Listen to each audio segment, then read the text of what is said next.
Hello friends and welcome to yet another episode of Conversations with Finatoniq. We have a really interesting guest with us, Mr. D.V. Suresh from Hyderabad, a certified financial planner, a pioneer at that, and we are thrilled to be sharing his stories, his anecdotes and his experiences as a financial planner.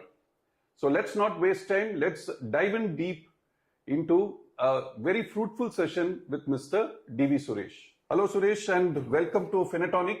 Thank you. Conversations with Finatoniq. Thank you so much for inviting me and having me on this podcast. It's our privilege. I've got so many things to ask you. Oh my. Okay, since you have nearly 25 years plus experience as an investment advisor, financial planner, let me ask you a question. And I know you're a keen student of the business. So let me ask you a question on investor behavior itself. You come from an interesting city, Hyderabad. How do you think investor behavior has evolved, say, like when you started 25, 26 years back to what it is now? And do you think it's all changing for the better as you see and interact with your investors? Yeah, a very interesting question. From when we started, it was whatever we said they would accept. So literally it was one-sided, I would call. And you could reach out to them, tell them this is what is good for you, and they would take it, no questions asked. But today it's not the same. Today they are more educated.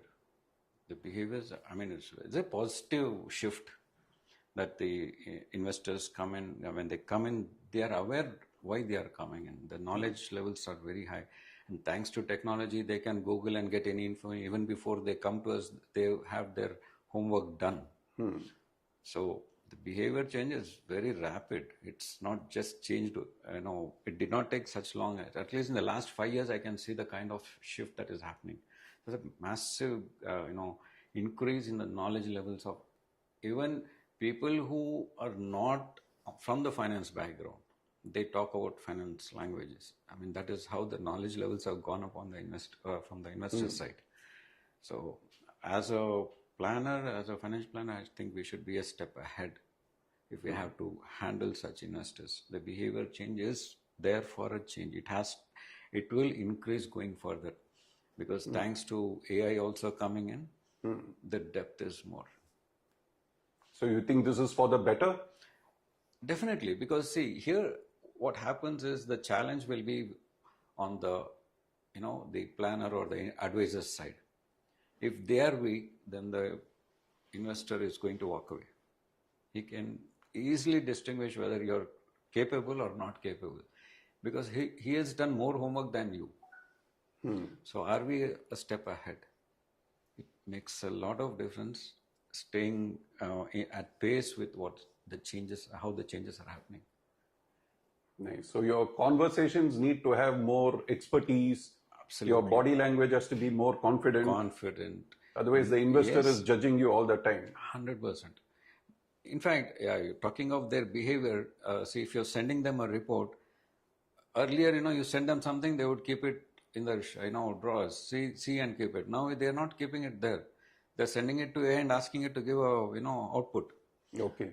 I had an investor from abroad who said, Suresh, I got this answer from, ChatGPT. Okay. It talks about the output, how has the investment been, what is the output, what is the outlook for the future. It is giving all these, all such information. And investor was asking me, is this okay, is this right? So where are we? Where are we today? Are we gearing up to answer such questions? So are we increasing our capabilities? So the behavior is definitely, I think, on one side it is rapidly growing, and on the other side, as I see in our community, we need to also raise our levels. Okay, so it is MFD versus GPT now. Absolutely. GPT is, I think, is a past now. AI has come in, which is talking much ahead of it. Okay. So every investor has got two advisors, Claude and D.V. Suresh. Okay. It's a challenge. It's a challenge, but it is very interesting because it keeps you on your toes. Earlier times, you could say anything and get away with it. You can't do that. No scope for error. Okay, interesting. Anyway, you're a Pakka Hyderabadi, and I've always had interesting experiences in Hyderabad. The investors in Hyderabad, their mindset is very different from an investor in, say, Mumbai or Bengaluru. True. Okay. Now, the Hyderabadi investor evaluates real estate, gold, okay, vis-a-vis equity, and even his equity choices are not straightforward. Yeah. Their return expectations are sometimes, at a level that a mutual fund distributor can, is wary of giving them or, giving any indication on returns. So how are you handling such type of investor expectations? Very interesting question. I think you have more information on Hyderabad people. Okay. Yes, you rightly said. Now, the Andhra and Telangana people there are biased towards real estate. And in fact, there are many instances where you see that you educate them and they build the financial asset, say in mutual funds. When it grows to a sizable amount, overnight they withdraw and go and buy a property. Okay. So how do you handle it? Yeah. So now what happens is, this is where our interaction with them is very crucial. We have to educate them and tell them why you should also have a financial asset, which is in fact better in many aspects. I'll give you one small example. I have a very big family of doctors who are one of my clients. So rich, very rich, having properties abroad as well as in India. And whenever I meet them, they say, no, we don't have money. We can't do this, we can't do that. Then I said, the family was sitting, a husband, wife, they were both sitting together. And then when I said, okay, in that case, do one thing, just sell one property and I'll give you the liquidity so that you don't feel that. The immediate reaction from his wife was, it shook me up. What are you telling me? You're asking him to sell a property. What will others think? Log kya kahenge? Log kya kahenge? This is their attitude. So they're so attached to that show off of wealth, which is physical. In fact, I do not know who are those logs. कौन लोग है वो जो आके इनको पूछते हैं, अंदर से पटे हैं, बाहर से दिख रहा है properties. So see, this is where education is. Then I compare this the physical property to the rental income. Okay, now for example, say, why are they letting it out? Okay, they have multiple properties and they let out. In Hyderabad today, say the minimum for a two-bedroom flat somewhere is say around 2 crores or something. And I've seen many of there's a pressure on the youngsters, the employees, the young kids who get into jobs from their parents to buy properties. The moment they start they do get decent salaries nowadays. The moment they get salaries, the bankers are behind them for giving them loans. The parents also put pressure on them to buy properties. Now a 2-bedroom flat costs around 2 crores. So they end up paying somewhere around 1.2, 1.3 lakhs per month as a EMI. I sit and educate them and tell them, see, you like the property. What is the rent that is payable for that, or what would be the rent you would get on that? 30,000 or 40,000 or 50,000.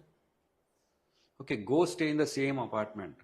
Pay 50,000, stay in that apartment. Give me the rest of that 80,000. I'll build another parallel property for you, physical property for you.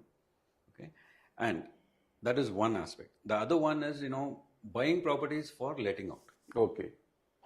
That is another big blunder. Of course, I don't say a blunder because, see, earlier generation had no choices, but today we have plenty of choices. Now we need to educate them on why a financial asset is better than a physical asset. Correct. Okay. Liquidity, transferability, and in a physical property, you buy a property, you can't even take out 10 lakhs from the property when there's a need. You have to hypothecate the entire property even if you want a smaller amount. So all of these are kept aside when you have a physical asset. Also, if only what they say is the property values go up. They are not actually sitting and understanding the equations there. Now, if a 2 crore property is giving you 30,000 or say 50,000, you put the same thing on a physical asset and take only the 50,000. The systematic withdrawal, whatever we call in the mutual fund industry, the same systematic withdrawal of the same rental amount. Then see the property value here, financial property value going up, which will be much better than the physical property value. And property values, again, it depends on time, location, opportunities. But at least here we know that over a period of time, getting a 10 to 12% return is never an issue if you give it the time. Correct. Okay. So that way you have the financial asset is much, much better than a physical asset. This has to be properly conveyed to the investor to make him understand. In fact, believe it or not, there are quite a few senior people who come to me saying that, I have so many properties, my children are abroad. I said, how are you able to manage the properties? They said, no, we are not able to manage. Then how do you think your children will come and manage the property? No, they will not come. Then why are you sitting on the property? In them. There are risks. Why to don't that. you? Yeah. Now, even to travel, they don't have that kind of money because traveling now, if you have to travel to see your children abroad, you need 5 to 10 lakhs per person, depending on the location. Now, so they go back. They have the physical property.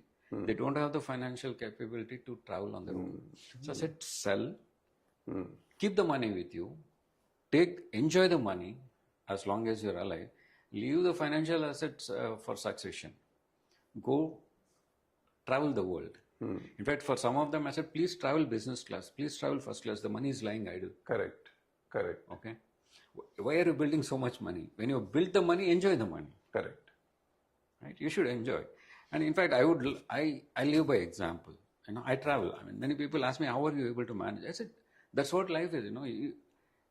Even I'm growing old. So if I don't enjoy, if I don't live by example, how will others understand you?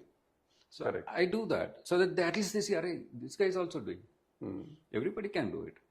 It just requires simple planning. A proper education, I think, is very important. At the time of onboarding itself, there are quite a few steps that the planners have to educate them. True. Wonderful. That's a 360-degree view that you have given to us on evaluating property as an asset. Thank you, Suresh Garu. Now, Suresh, I believe your daughter is now following you on your business. True. Okay. So you have now reached a time in which the next gen, infinitely smarter than us, are taking over our business. Yeah. And I've seen this happening all across India. They are digital natives, extremely smart, extremely creative, and some of them totally fearless in a way. They don't have the insecurities we have. So how has been the journey with your daughter? Can you explain how you are guiding her, how you are constructing the business, how you are planning your own succession, your business succession? I'll tell you. This is a very interesting question again. I think first and foremost is the business is built for us over a period of, say, 2 decades. True. If you're today sitting comfortable, all the hard work has already gone in. And it's not all about the money there. It is the emotions, the connections with the investors, their families, their lives, their goals. No, it's not just money sitting there. So you just can't hand over the thing and say, please run it. Or even, I mean, I've seen many of my MF defense who have not even planned for the succession.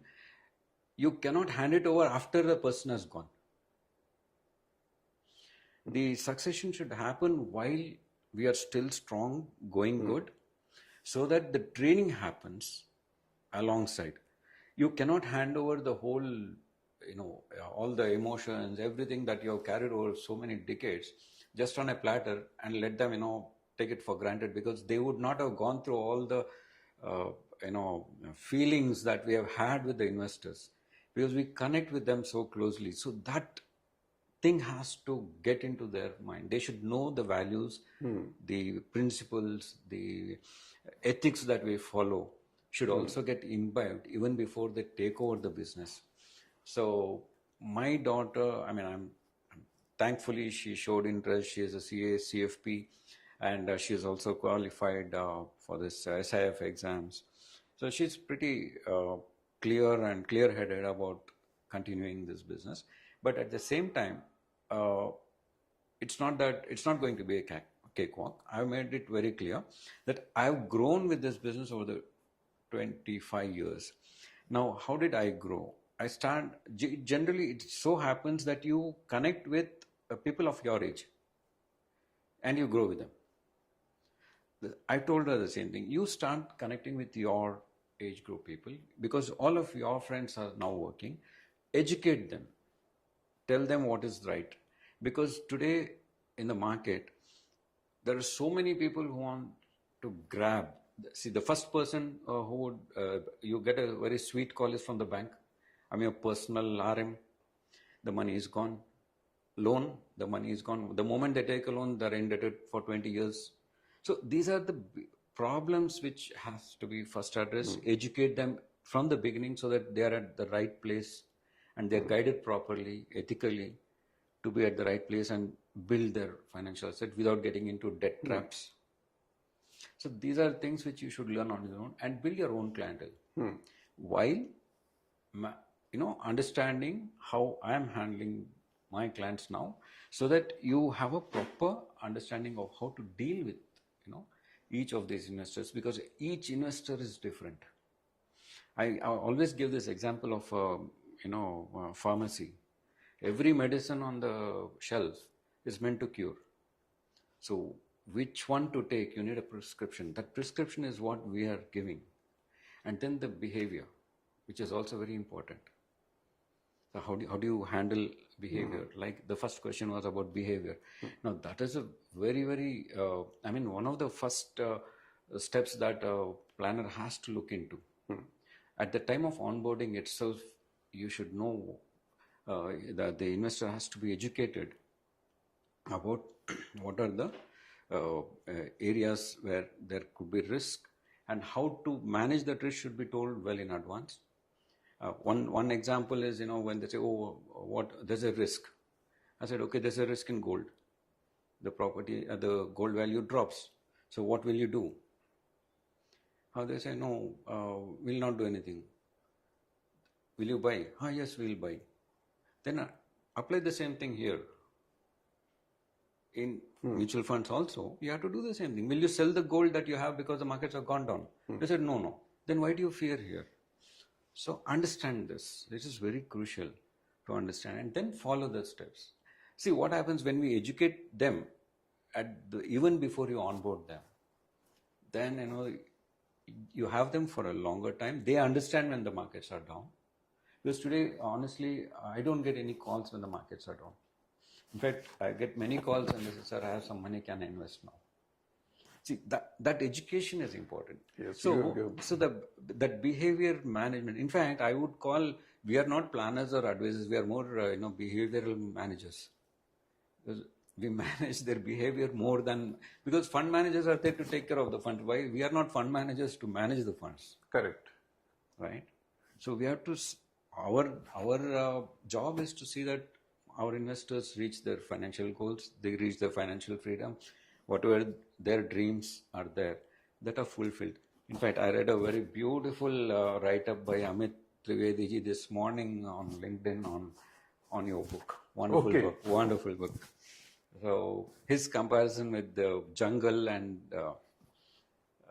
the jungle and the finance is amazing. Correct. That very clearly he says that as financial planners or advisors, we are guides to the jungle. So we know where the risks are, where the challenges are, how to, channel yourself and, reach out safely. Right?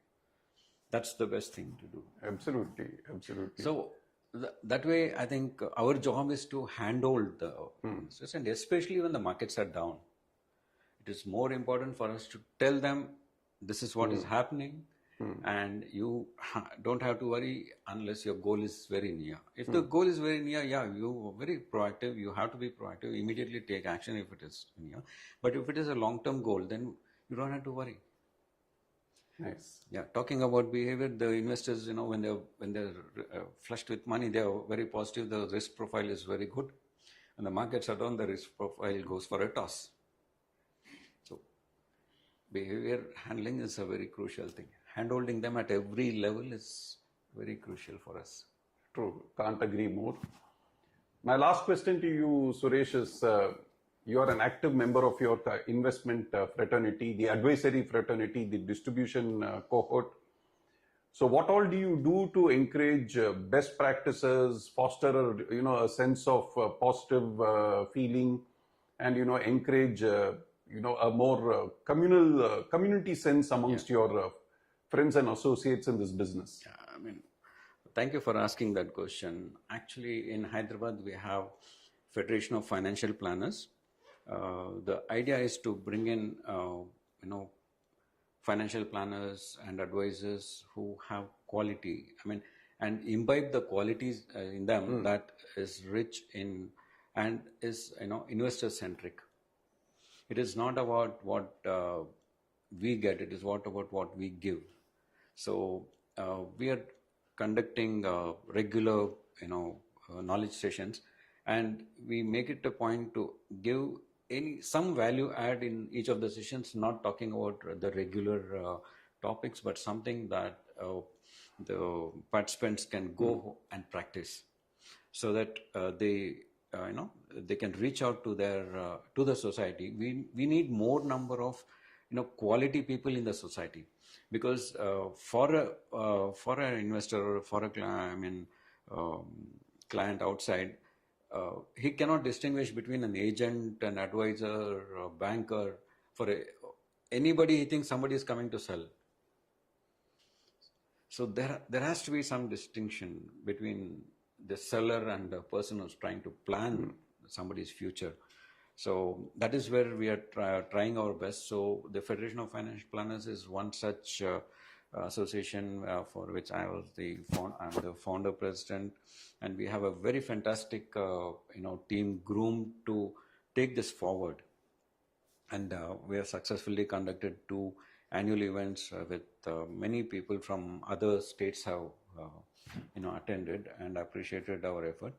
And this, I think, we will continue to do this and bring in more. And in fact, what happens in such knowledge sessions is, the many people who are either sitting on the wall, whether I should do get a professional qualification or not, they get inspired. So we want to inspire them to get professional qualifications and, start at, meeting such communities and build themselves, grow further. And it's always it's lovely to see. And when you compare with other cities, for example, Hyderabad, when compared to Bangalore, is like, it's still very far behind when it comes to the growth. So the comparison is also very important. So whenever they come, they'll see, oh, these people are doing better. So they also get inspired to do better. And quality really matters, I think, more than quantity. That is what we are focusing on, and trying to educate more number of advisors to come into this field and spread quality into the society. Wonderful, Suresh. Thank you so much for giving so much of your valuable time and having a chit chat with us. We have learned so much from your stories and anecdotes. Thank you so much, and I hope I added some. If there was any, it's been wonderful. We learned everything from investor behavior to asset allocation to, you know, the future of this business and Gen Next also. Yeah. Thank you, and we hope to, you know, get you once more and to, you know, pick your brains on many more subjects of importance to our fraternity. Thank you. Thank you so much, sir. Thank you. Thank you all.